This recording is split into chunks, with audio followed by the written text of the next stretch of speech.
Kaya kahit anong gawin mo, Sandra, hindi ako magiging bahagi ng buhay mo. Oo! Dahil tinago mo ako. Iniiba mo ako eh. Lahat na lang kailangan napapansin mo, lahat na lang kailangan nababago mo.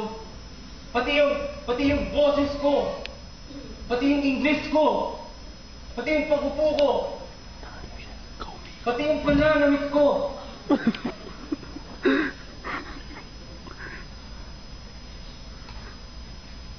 Pati yung pagkain ko, Sandra, kailangan mo pansinin.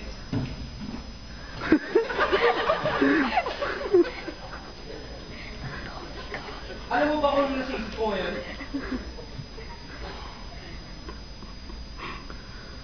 Ano ba talaga ang nakita mo at nagustuhan mo sa akin?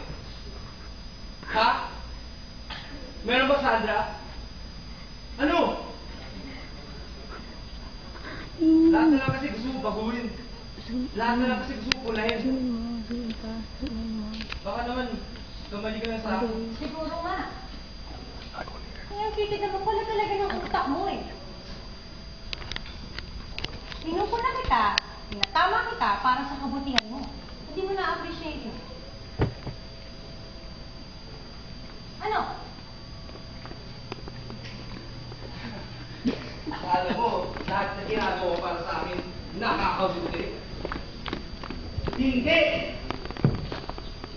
Alam mo kung bakit? Dahil hindi ko na kilala sa sarili ko.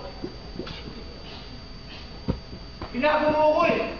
Ibang Eric na to eh. Yun pa rin! Isip bata ka pa rin!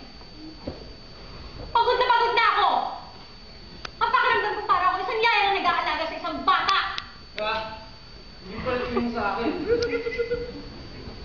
Alam mo, tama ka nga eh.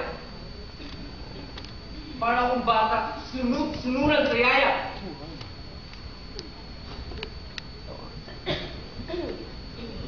Pagod na rin ako.